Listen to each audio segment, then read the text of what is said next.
라이드 앤 딜라이트 말씀 묵상의 시간입니다. 사랑하는 주님, 오늘도 새날을 열어주시니 감사합니다. 주님, 제가 헛된 것을 구하면서 주님을 따른다고 하지 않게 하옵소서. 날마다 주님의 말씀 안에 머물며 주님을 경험하게 하시고 나의 가족과 이웃에게 주님의 통로가 되게 하여 주옵소서. 오늘도 성령으로 충만하게 해주셔서 주님의 말씀을 듣고 깨닫고 순종하며 살게 하옵소서. 예수님 이름으로 기도드립니다. 아멘. 오늘은 요한복음 1장 35절에서 42절까지의 말씀을 함께 읽고 묵상하겠습니다. 요한복음 1장 35절에서 42절까지의 말씀 새번역 성경으로 읽겠습니다. 다음날 요한이 다시 자기 제자 두 사람과 같이 서 있다가 예수께서 지나가시는 것을 보고서 보아라, 하나님의 어린 양이다 하고 말하였다. 그 두 제자는 요한이 하는 말을 듣고 예수를 따라갔다. 예수께서 돌아서서 그들이 따라오는 것을 보시고 물으셨다. 너희는 무엇을 찾고 있느냐? 그들은 랍비님 어디에 묵고 계십니까? 하고 말하였다. 랍비는 선생님이라는 말이다. 예수께서 그들에게 대답하셨다. 와서 보아라. 그들이 따라가서 예수께서 묵고 계시는 것을 보고 그날을 그와 함께 지냈다. 때는 오후 4시쯤이었다. 요한의 말을 듣고 예수를 따라간 두 사람 가운데 한 사람은 시몬 베드로와 형제가 아닌 안드레였다. 이 사람은 먼저 자기 형 시몬을 만나서 말하였다. 우리가 메시아를 만났소. 메시아는 그리스도라는 말이다. 그런 다음에 시몬을 예수께로 데리고 왔다. 예수께서 그를 보시고 말씀하셨다. 너는 요한의 아들 시몬이로구나. 앞으로는 너를 게바라고 부르겠다. 게바는 베드로, 곧 바위라는 말이다. 오늘 요한복음 1장 35절에서 42절까지 말씀 속에서 인생을 바꾸는 만남의 장면을 살펴봅니다. 세례요한이 증거했던 말, 보라 하나님의 어린 양이다.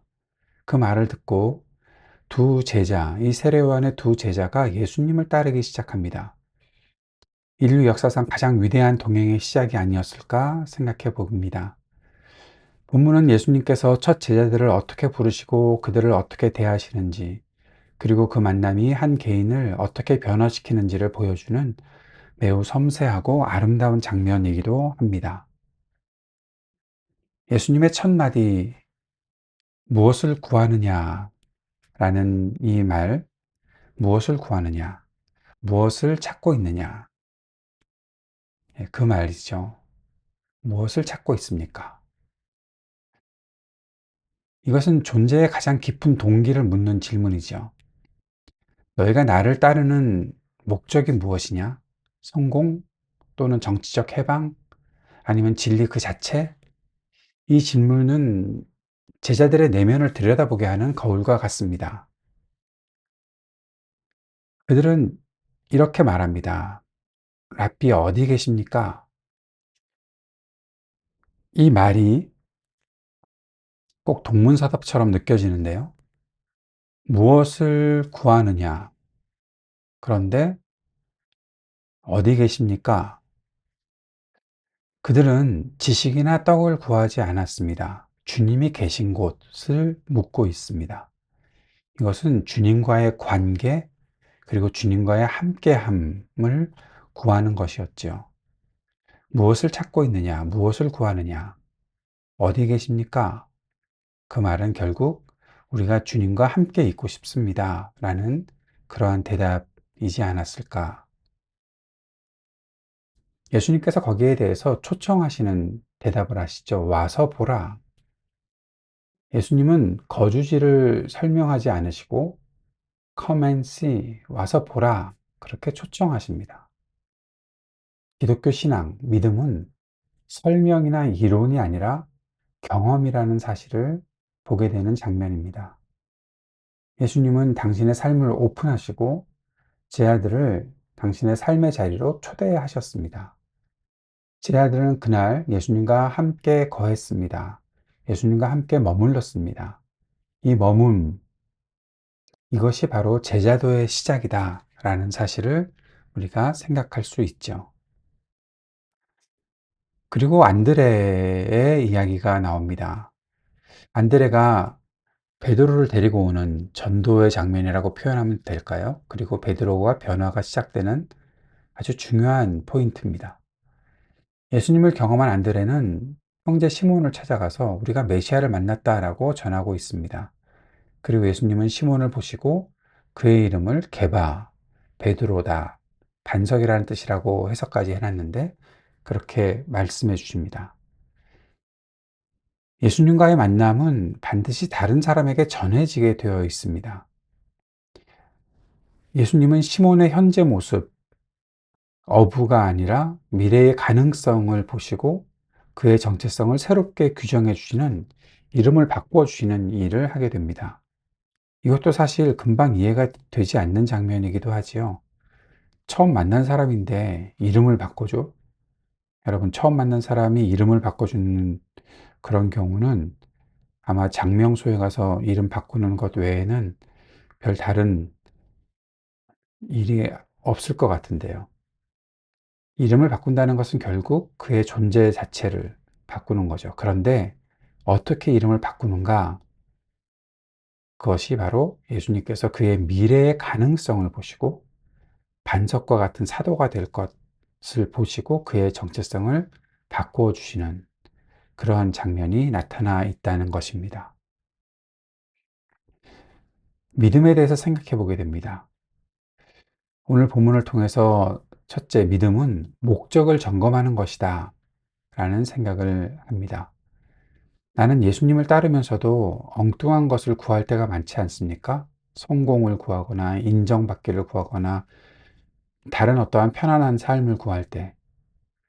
그런데 주님께서 오늘 나에게 이렇게 물으신다면, 너 무엇을 구하고 있니? 또 무엇을 찾고 있니? 라고 물으신다면 나는 무엇을 어떻게 대답할 수 있을까요? 두 번째, 믿음은 머무름입니다.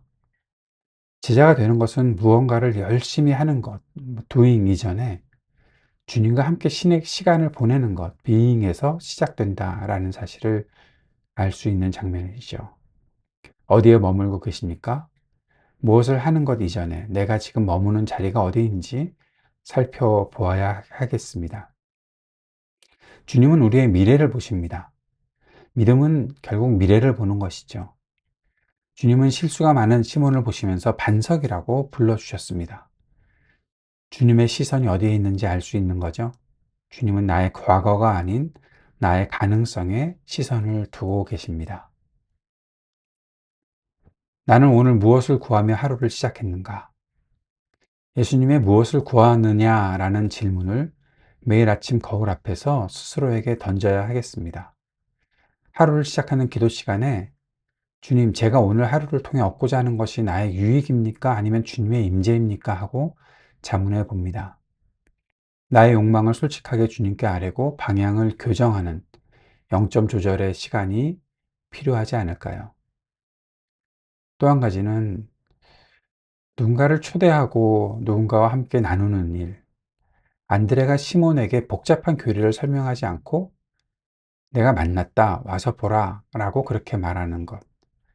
내가 경험하는 은혜, 내가 만난 예수님께서 주신 평안을 아주 담백하게 주변 사람들에게 나누는 그러한 삶이 있어야 하겠다는 생각을 합니다. 마지막으로 격려와 축복이 있어야 하겠다. 예수님께서 시몬을 게바라고 불러주신 것처럼 내 주변의 모든 사람들에게 축복의 말을 해줘야 하겠는데 무엇을 통해서 바로 그들의 가능성을 보고 축복의 말을 해주는 그런 일이 있어야 하겠다는 생각을 해보게 됩니다. 예수님은 오늘도 나를 찾아오셔서 무엇을 구하느냐라고 물으십니다. 그리고 와서 보라 그렇게 초청하시죠. 오늘 하루 내 욕심이 아닌 주님을 구하고 주님 곁에 머무는 기쁨을 누리기를 바랍니다. 내 주변의 시몬들에게 그들의 가능성을 일깨워주는 그 예수님의 작은 입술, 그 예수님의 작은 소리가 될 수 있기를 바랍니다. 주님께서 가르쳐 주신 기도 함께 드리겠습니다. 하늘에 계신 우리 아버지, 아버지의 이름을 거룩하게 하시며 아버지의 나라가 오게 하시며 아버지의 뜻이 하늘에서와 같이 땅에서도 이루어지게 하소서. 오늘 우리에게 일용할 양식을 주시고 우리가 우리에게 잘못한 사람을 용서하여 준 것 같이 우리 죄를 용서하여 주시고 우리를 시험에 빠지지 않게 하시고 악에서 구하소서. 나라와 권능과 영광이 영원히 아버지의 것입니다. 아멘.